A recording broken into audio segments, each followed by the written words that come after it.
Hello, and welcome to the Star Wars Legends Lounge, the show that celebrates the books from Star Wars Legends. I'm Aaron Motes. On today's episode, it's Outbound Flight, a standalone story from many people's favorite Star Wars author, Timothy Zahn. Outbound Flight is the story of a Republic expedition to the unknown regions led by Jedi Master Joruus C'baoth, and its encounter with the Chiss and one of their military leaders, Commander Mithron Nerodu, better known as Thrawn. But first, we have a listener question. This one from Twitter, from listener Rusar Verith. Rusar says, I have a question about Force Ghosts. Can you talk about how they work? I've always thought it was weird that Kenobi disappeared a few years after his death in Heir to the Empire, but Luke could still hear him somehow. Did Yoda and Anakin disappear as well? And how was Luke able to appear to his grandson Cade decades after Luke's death? And finally, do you think Force Ghosts are underused in Legends? Thank you and have a good evening. Well, thank you very much for the question, Rusar, and thank you for being a loyal listener to the show. Force Ghosts. Well, it's another one of the many topics in Star Wars that is just littered with inconsistencies. Let's start with what we know. A Force Ghost is when a Jedi dies and becomes one with the Force. Most of the time, the Jedi's body disappears at death, although not always. See Qui-Gon Jinn. Force Ghosts can appear and talk to anyone, but mostly they appear and speak to other Jedi to give them guidance or advice. Now, the Sith can also live on after death, but that is more of an essence transfer type thing into another living being or into an object. In Legends, it does get pretty confusing. To the best of my understanding, the Force Ghost state is kind of an intermediate state before the Jedi's soul moves on to the netherworld of the Force. Now, there is no set time frame for this, more like when the Force Ghost believes that its usefulness is complete and it can peaceably move on. I believe Obi-Wan felt that he had completed his mission concerning the Skywalker family. He had helped guide Luke to bringing Anakin back to the light side of the Force, and had helped mentor Luke through the first 4 to 5 years after the fall of the Empire. As far as Cade Skywalker goes, I've never read those stories, but I would assume that Luke may have had visions during his life that his grandson would need his guidance, and so Luke decided not to move on to the netherworld of the Force until he was finished. As for whether or not Force Ghosts should have been used more in Legends, I don't really know. I think Legends utilizes holocrons in certain ways that could have taken the place of Force Ghosts, but there are some aspects of Legends line stories, particularly the stories that were published before the prequel films were finished, that I think are missing some of the spiritual aspects of Star Wars, but that's just my opinion. So, thanks for the questions, Rusar, and for everyone else, if you would like to contact me, you can email the show, swlegendslounge@gmail.com, or send me a tweet at legendslounge1. Ask a question or leave a comment. It's always fun to chat with folks. Now, it's time for today's book, Outbound Flight by Timothy Zahn. Let's head in to the Star Wars Legends Lounge.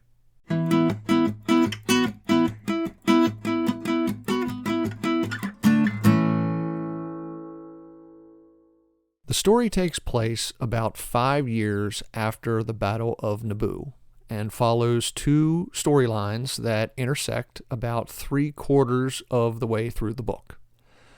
The first storyline follows a young smuggler, George Cardass, and his two shipmates, Dak and Maris. The three are on the run from Praga the Hutt. In desperation, Cardass uses random hyperspace coordinates to jump into the unknown regions and try to escape. But somehow the Hutt follows. When the ship returns to real space, they find they're not alone. A small flotilla of alien ships surrounds them.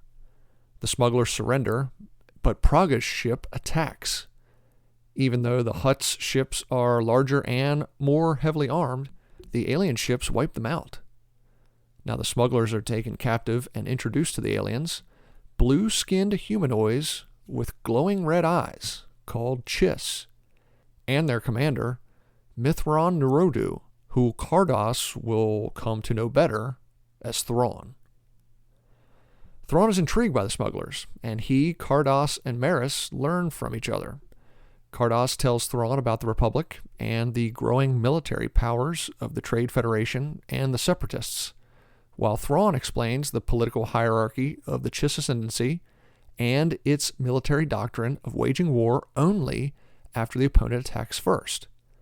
It's something that Thrawn disagrees with the rest of his people. He believes that there are some times where preemptive strikes are warranted for defense.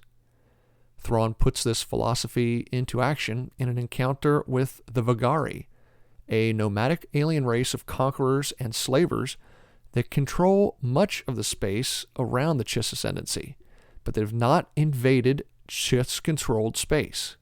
Yet. Thrawn manipulates the Vagari into a firefight. The Chiss win the battle and capture one Vagari warship, but Thrawn is badly injured in the fight. The incident catches the eyes of the Chiss military leaders and Thrawn's family, who will send Admiral Arlani and Thrawn's brother, Mithrassaphis, better known as Thras, to investigate. The second storyline begins on Coruscant. Jedi Master Joruus C'baoth is trying to get more funding and resources for the Outbound Flight project, an expedition into the unknown regions, and eventually to neighboring galaxies. 17 Jedi and nearly 50,000 colonists will make up the expedition. Outbound Flight itself consists of 6 dreadnought cruisers attached to a central storage core that holds more than 10 years' worth of resources. C'baoth demands more funding from the Galactic Senate, but Chancellor Palpatine is more focused on the growing problem of the Separatist worlds. Palpatine's aide, Kinman Doriana, tells C'baoth that if he can help resolve a dispute on the planet Barlock, the Senate may be persuaded to give him more funding. C'baoth agrees and heads to Barlock with his Padawan, Lorana Jinsler. But the Jedi Council decides to keep an eye on C'baoth as well, and sends Obi-Wan Kenobi and Anakin Skywalker to keep tabs on the overbearing Jedi Master. On Barlock, Obi-Wan, Anakin, and Lorana discover a plot to bomb the negotiations C'baoth is hosting. They believe some disgruntled miners are to blame, but little do they know, Doriana is actually behind the plot, acting on behalf of his true master, Darth Sidious. The Jedi foil the attack, but the attempt angers C'baoth, who stops the negotiations and orders both sides to agree on terms that he sets. Now, with the mining dispute over, the Senate releases additional funds to the Outbound Flight project, and C'baoth organizes the Jedi and the colonists who volunteer for the expedition. Just before Outbound Flight is set to embark, Lorana meets a young man at the Jedi Temple who introduces himself as Dean Jinsler, her younger brother. Lorana never knew her family, being taken by the Jedi when she was 10 months old, and she's confused by Dean's animosity toward her and the Jedi. Dean says their parents continued to follow any news of Lorana as she studied at the temple, building a shrine to her in their home. But Dean also says they continually overlooked him because he wasn't Force-sensitive. Lorana tells Dean that she hopes he can overcome his anger, but Dean doesn't want to hear of it. Meanwhile, Darth Sidious orders Doriana and Vice Lord Civ Kav of the Trade Federation to ambush Outbound Flight in the unknown regions and destroy it. However, just as it's about to leave Coruscant, the Jedi Council orders Obi-Wan and Anakin to accompany Outbound Flight until it reaches the edge of the galaxy. This enrages Sidious, who tells Doriana he must get Skywalker off the flight by any means necessary. Now immediately, tensions arise on Outbound Flight after takeoff as C'baoth begins ordering the crew and colonists around. Their frustrations reach a boil when the Jedi Master orders all the children be tested for Force sensitivity. Those that prove high are taken from their parents and sent to a Jedi school that C'baoth orders constructed in the Central Core. But these aren't infants. Most of the children are 5 to 10 years old. The more the colonists protest C'baoth's orders, the more dictatorial he becomes. Obi-Wan tries to talk to C'baoth numerous times, but the Jedi Master won't listen, saying he and the Jedi know best. Just as Outbound Flight makes its final stop in Republic space, Chancellor Palpatine arrives. He says there's a crisis on the planet Roluxa that needs Jedi mediation. He says the Jedi Council wants Obi-Wan and Anakin to tend to those issues, so the two disembark and watch as Outbound Flight jumps into the unknown regions. Meanwhile, Thrawn and his Chiss expeditionary forces discover the Trade Federation battle fleet.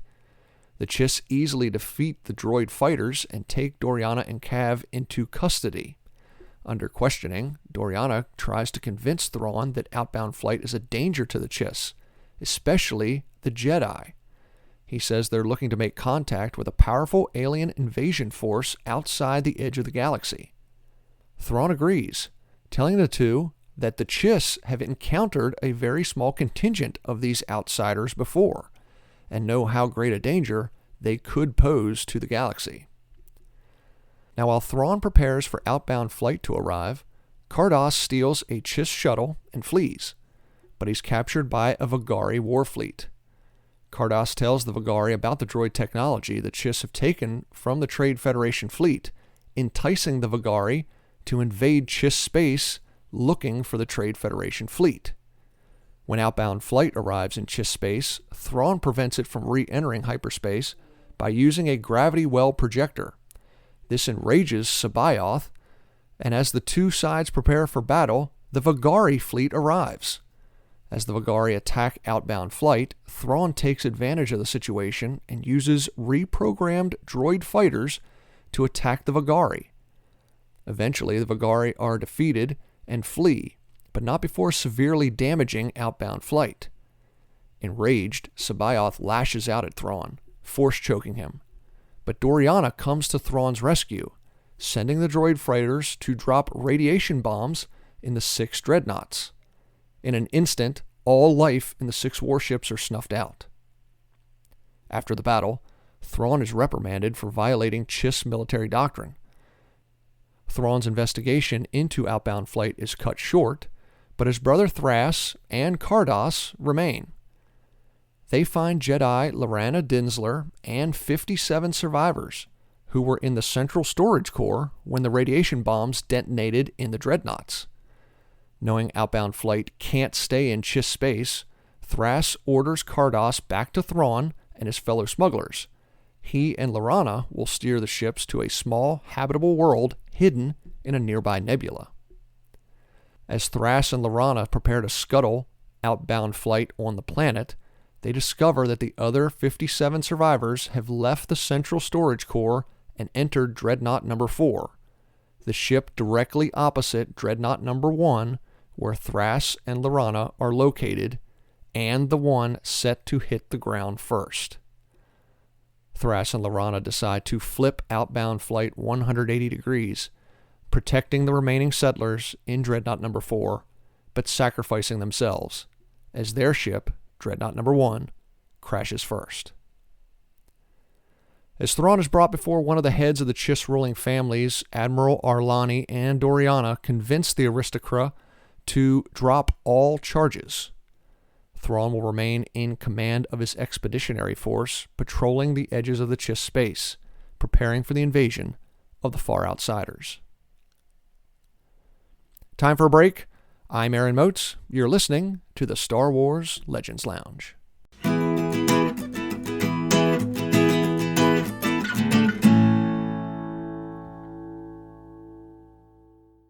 Thanks for listening to this episode of the show, everybody.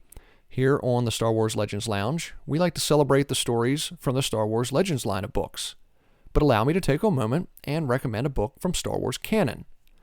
Rebel Rising tells the story of a young Jyn Erso before the events of Rogue One. Orphaned at 5 years old, Jyn is taken in by the radical Saul Guerrera, a man willing to go to any extremes to fight the Empire. But how far will Jyn go for the cause? It's a story of tragedy, betrayal, and learning how to believe in oneself. The perfect read for fans of Rogue One.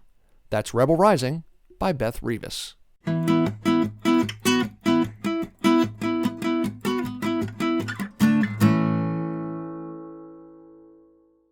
Welcome back to the Star Wars Legends Lounge, the show that talks about the books from Star Wars Legends. I'm Aaron Moats, and today's episode is Outbound Flight by Timothy Zahn. I remember when I first read this book. I read it right after it was published in 2006. It's one of the few books that I read in hardback. I am a paperback reader. I like to wait until things are in paperback and read them then. But Outbound Flight was given to me as a Christmas present in hardback. So I read it in late 2006, and like most books from Star Wars Legends, I gobbled it up when it first came out. So this is the second time I've read it, and it's been, 15 years later? My opinion's changed. There are things in this book that don't work for me.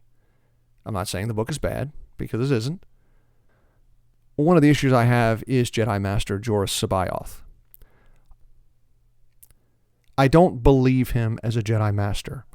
I'm not sure that at this time, writing this story, that Zahn kind of understood the Jedi in the way that George Lucas envisioned the Jedi and talked about the Jedi, and especially the light side of the Force.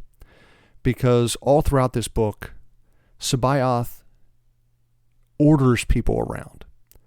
C'baoth makes decisions for everyone. C'baoth dominates everyone. And at no point in time in the book do any of the other Jedi, Yoda, Mace Windu, Obi-Wan, any of them, they don't stop him. They attempt to talk to him, but he dominates those conversations. He tells his other Jedi what he's going to do, how things should be done, and why Jedi are the ones that are best qualified to make all the decisions for everyone in the galaxy. And that's just something that contradicts how I now think of Jedi and how I believe the Jedi, even at this point in time, thought about themselves. I just don't believe that a person like that with those traits would ever make it to the level of Jedi Master without being stopped. Now, there are plenty of things in this book that are fun and that really do work for me. I'm not as big of a fan of Thrawn as many people who love Legends. I have always been that way, even back when I was 14 years old and reading the original Timothy Zahn trilogy. I like Thrawn. I am not as passionate, though, about Thrawn as others. I have not read any of the new canon Thrawn books. Those are on my list. I have not read them yet. I have heard some of the same things, that Thrawn is an interesting character, but it's almost as though Thrawn is Sherlock Holmes on steroids, if you understand my meaning? That he can deduce absolutely everything and manipulate every situation to his advantage, that he can predict almost without fail everything that can happen. Now, I know he doesn't, but it almost seems that way. And, some of that doesn't ring Star Wars to me. I think some of Zahn's books are more science fiction-y than they are science fantasy. And I've always looked at Star Wars as a science fantasy. And Zahn pushes it more to the science fiction part of storytelling, which is fine. Zahn's a very good writer. And I understand he is one of the favorites of many people who enjoy Star Wars books. I like Zahn a lot. He's not one of my favorites, but I will not deny that he's a very gifted storyteller.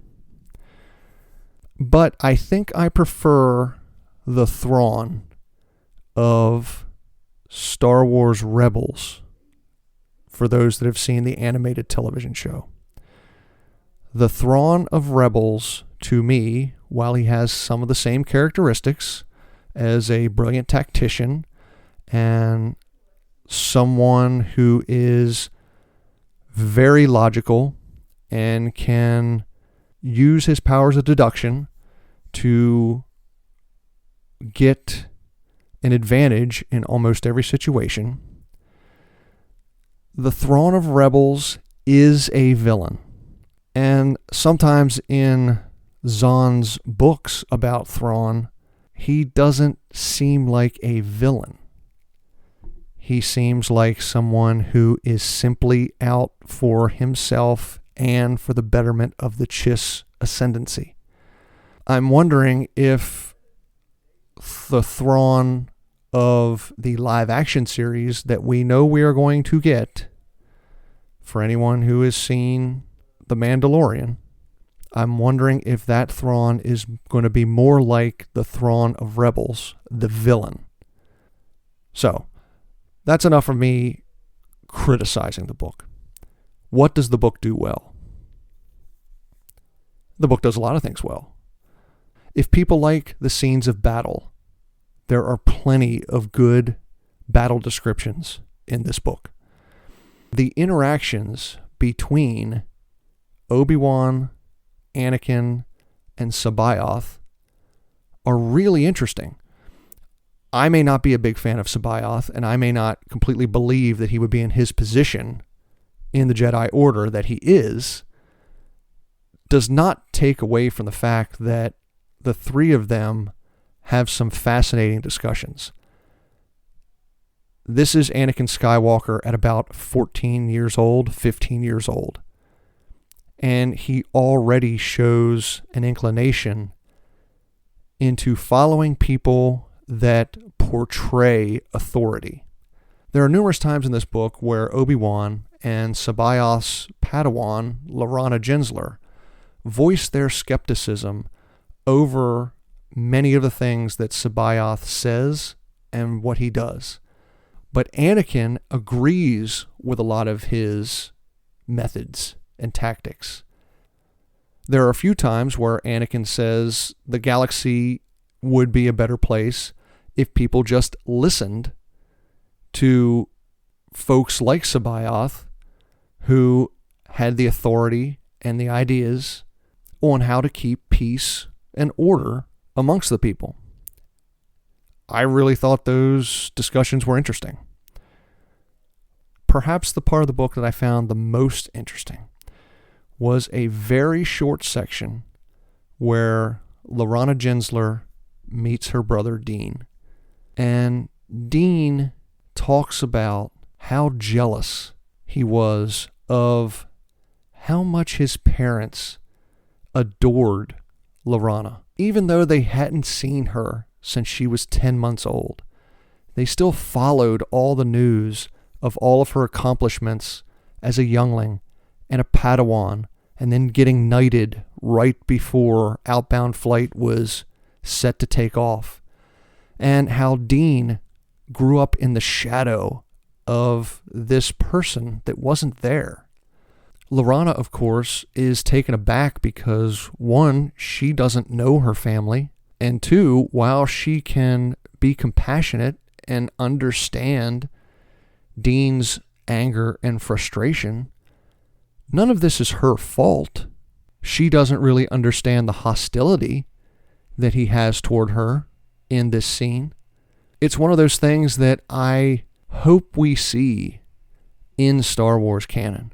Maybe it's been there already. I've already said I haven't read most of the canon novels. I've probably read about a third of the ones that are out right now.